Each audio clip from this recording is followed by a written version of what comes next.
Kematangan. Iya nggak sih? Iya, kematang. Tapi aneh nggak sih, Cel? Mending bilang maturity aja. Kalau udah Tadi maturity bener gitu nggak? aja. Apa bener? Ya bener. Bener. Oh, cantik anjir aku salah anjir. Selamat pagi semuanya. Jadi di video ini kami akan mempresentasikan dari kelompok 5 tentang analisis keuangan kami dari PT Indofood pada masa maturity. Jadi next. Sebelumnya, perkenalkan saya Celsia Karisa dengan NRP belakang 113 dan teman saya. Saya Anissa Banuati dengan NRP 115. Saya Kirana Wiranata Kusuma dengan NRP 116. Saya Alfiana Sela, NRP 140. Jadi next. Jadi untuk teori siklus hidup bisnis sendiri menjelaskan bahwa perusahaan melalui ada 4 tahap. Yang pertama ada awalannya, pertumbuhannya, dalam keberhasilannya, dan penurunan dengan strategi yang disesuaikan di setiap tahap untuk menjaga keberlangsungan perusahaannya itu sendiri. Yang pertama ada tahap perintisan maupun awalan. Jadi tahap ini mencangkup penelitian dan pengembangannya dalam perusahaan untuk menentukan dalam jenis bisnisnya, produk, pelayanannya, biaya operasionalnya, dan model bisnis bagaimana yang akan dijalankan. Untuk model bisnis sendiri berperan penting dalam menjaga fokus dan menentukan peluang pendanaan setelah tahap ini selesai, perusahaan siap diluncurkan secara resmi. Lalu yang kedua ada tahap pertumbuhan.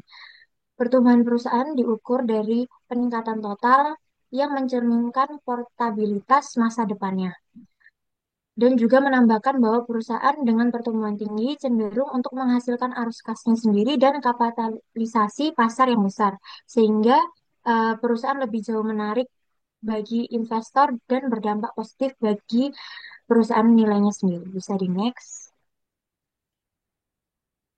Lalu yang ketiga ada tahapan kematangannya, di mana tahapan ini bisnis sudah mapan dengan tim manajemennya sendiri secara solid dan pertumbuhan tahunannya secara konsisten. Terdapat peluang untuk ekspansi melalui akuisisi ataupun pemisahan lini bisnis. Pemilik dapat memilih antara investasi untuk pertumbuhan lebih lanjut ataupun menjual saham mereka sendiri.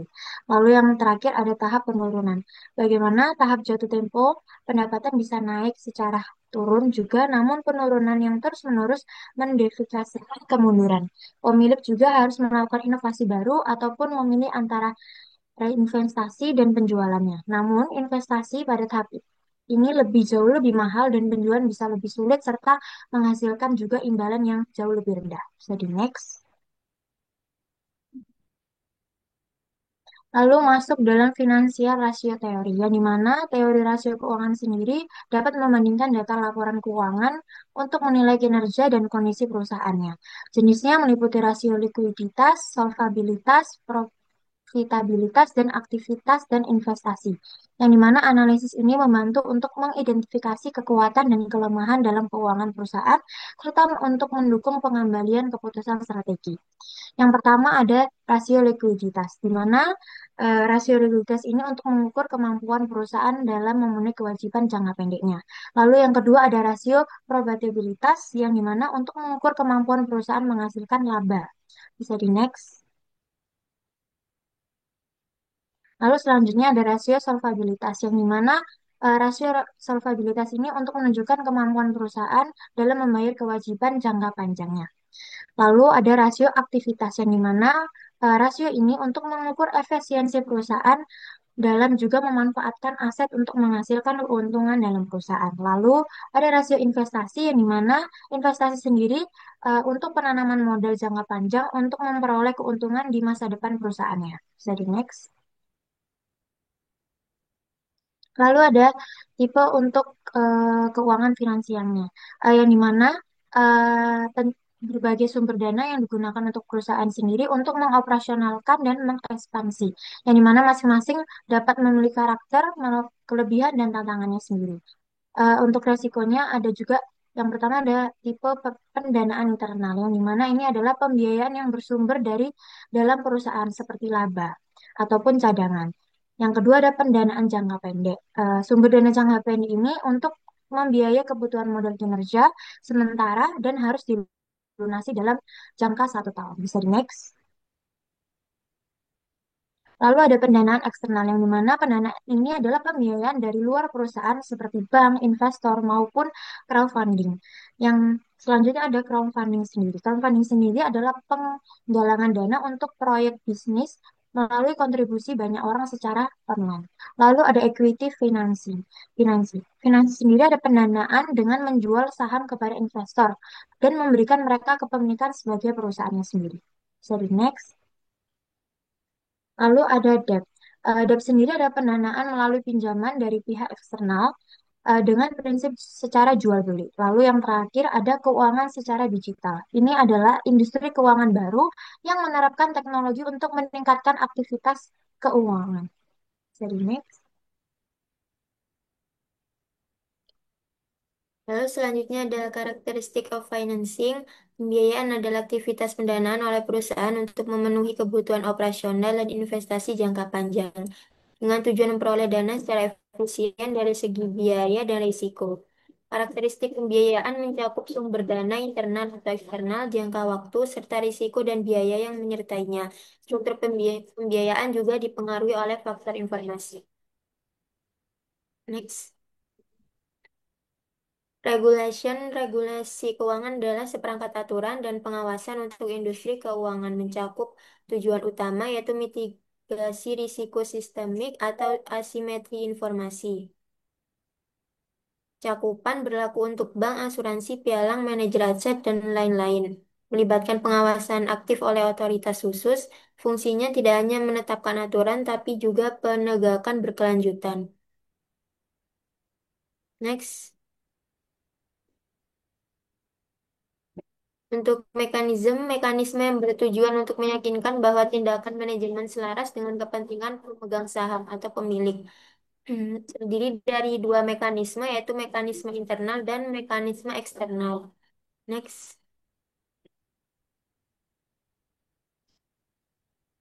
Bab 2, Business Description, deskripsi perusahaan. PT ICPB adalah produsen terkemuka di Indonesia yang bergerak di berbagai kategori bisnis, termasuk mie instan, susu, makanan ringan, dan minuman. Mengoperasikan lebih dari 60 pabrik di Indonesia serta di beberapa negara. ICBP terkenal dengan produk seperti Indomie, Indomilk, Ice Ocha, dan bumbu racik. Anak usaha Indofood sukses makmur ini berfokus pada fast moving consumer goods dengan integrasi bisnis kuat sejak 2009 berbasis di Indofood Tower Jakarta. Visi dan misi PT ICBP adalah menjadi produsen barang konsumsi terkemuka. Misinya mencakup inovasi berkelanjutan, fokus pada pelanggan, fokus berkualitas, peningkatan kompetensi karyawan dan teknologi, kontribusi terhadap masyarakat dan lingkungan, serta peningkatan nilai bagi pemangku kepentingan secara berkesinambungan. Next. Struktur perusahaannya, struktur PT Organisasi CBP Sukses Makmur menggunakan model strategic business unit SBU, membagi perusahaan ke dalam divisi bisnis utama yang dipimpin oleh kepala divisi dan bertanggung jawab kepada direksi.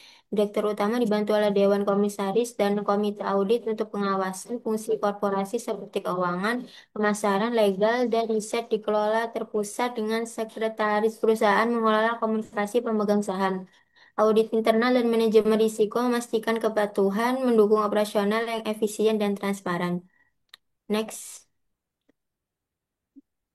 Business Life Cycle Classification PT Indofood CBP Sukses Makmur pada tahun 2024 menunjukkan karakteristik yang kuat sebagai perusahaan dalam tahap maturity dalam siklus hidup bisnisnya. Hal ini terlihat dari pertumbuhan stabil, struktur keuangan kuat, distribusi dividen konsisten dan meningkat, strategi investasi selektif, dan fokus bisnis pada stabilitas dan efisiensi.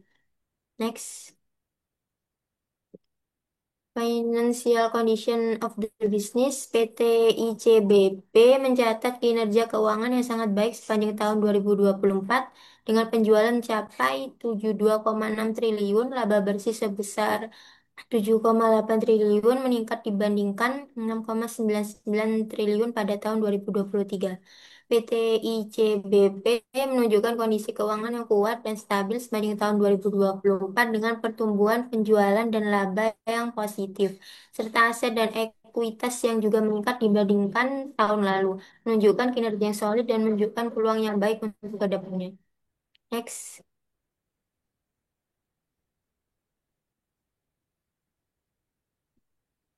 Company Financing, analisis kebutuhan operasional, ICBP memperkuat operasionalnya dengan pendekatan terintegrasi, mencakup peningkatan kapasitas produksi, efisiensi energi, otomasi, dan ekspansi distribusi. Dengan mengadopsi otomasi dan digitalisasi, perusahaan mengurangi biaya tenaga kerja, minimalkan downtime, serta mengurangi limbah bahan baku. Sejalan dengan inisiatif keberlanjutan, ICBP mendukung distribusi luas dengan 60 pabrik di Indonesia dan lebih dari 20 fasilitas internasional, meningkatkan kedekatan pasar dan efisiensi logistik. Kinerja operasionalnya diperkuat oleh struktur keuangan yang sehat, tercermin dalam rasio dan EBIT yang mencerminkan efisiensi biaya serta stabilitas operasional. Next.